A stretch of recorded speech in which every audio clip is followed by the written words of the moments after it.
ಅಲ್ಲ ಅದ್ ಕಚ್ಚಿದ್ರೆ ಏನಾಗುತ್ತೆ ಅನ್ನೋದು ಅವನು ಗೊತ್ತೋ ಗೊತ್ತಿಲ್ವೋ ಗೊತ್ತಿಲ್ಲ. ಹಾವಿಗೆ ಹಲ್ ಕೀಳ್ಬಹುದು, ಇದಕ್ಕೆ ಎಲ್ ಕೀಳೋದು? ದಯವಿಟ್ಟು ನೀವ್ಯಾರು ಅವನ್ ಮಾಡಿದ ತಪ್ಪನ ಮಾಡ್ಲೇಬೇಡಿ. ಸಮುದ್ರದಲ್ಲೋ ಇಲ್ಲ ದಡದಲ್ಲೋ ಇದು ಕಂಡಾಗ ದೂರ ಇದ್ಬಿಡಿ. ಯಾಕಂದ್ರೆ ನೋವೇ ಗೊತ್ತಾಗಲ್ಲ, ಹಂಕಚ್ಚಿ ಶಿವನ್ ಪಾದ ಸೇರ್ಸೋ. ಇದು ಬ್ಲೂ ರಿಂಗ್ಡ್ ಆಕ್ಟೋಪಸ್ ಅಂತ. ಸಾಮಾನ್ಯವಾಗಿ ಎಲ್ಲಾ ಆಕ್ಟೋಪಸ್ಗಳು ವಿಷಕಾರಿನೇ, ಬಟ್ ಅದ್ರ ಪ್ರಭಾವ ಬೇಟೆಗಳಿಗೆ ಬೀಳುತ್ತೆ, ನಮಗಲ್ಲ.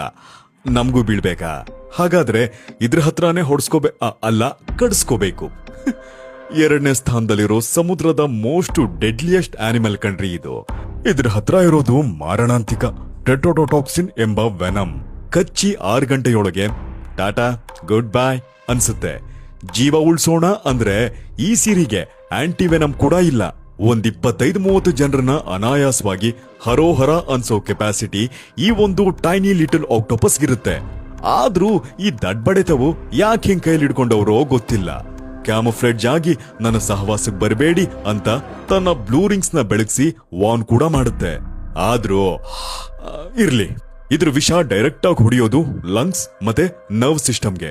ಅಲ್ಲಾಡಕ್ಕಾಗಲ್ಲ, ಉಸಿರಾಡಕ್ಕಾಗಲ್ಲ. ತಮಾಷೆ ಏನ್ ಗೊತ್ತಾ? ಅದು ತನ್ನ ವಿಷವನ್ನ ನಮ್ಮ ದೇಹದೊಳಗೆ ನೋವೇ ಆಗ್ದಂಗೆ ಚುಚ್ಚಿ ಕಳ್ಸುತ್ತಂತೆ. ಚುಚ್ತಾ ಇಲ್ಲ ಕಚ್ತಾ ಅನ್ನೋದು ಗೊತ್ತಾಗ್ದೇನೆ ಹೊರಟೋಗಿರ್ತೀವಿ. ಇನ್ನ ಅವು ಬಹುತೇಕ ಎಲ್ಲ ಸಮುದ್ರಗಳಲ್ಲೂ ಮತ್ತೆ ದಡದಲ್ಲೂ ಕಾಣಬಹುದು. ಮೂರ್ತಿ ಚಿಕ್ಕದೆ, ಬಟ್ ಕೀರ್ತಿ ನೋಡಿ. ಸೊ ಪ್ರಕೃತಿಯಲ್ಲಿ ಆಶ್ಚರ್ಯ ಹುಟ್ಟಿಸೋಂಥದ್ದೇನಾದ್ರೂ ಕಂಡ್ರೆ ನೋಡಿ ಖುಷಿ ಪಡಿ ಅಷ್ಟೇ. ಕೆಣ್ಕೋದು ಹೊಡೆಯೋದೆಲ್ಲ ಮಾಡಿದ್ರೆ ರೆಸ್ಟ್ ಇನ್ ಪೀಸ್. ಇಷ್ಟ ಮ್ಯಾಟ್ರು. ಬರ್ತೀನಿ. ಬಾಯ್.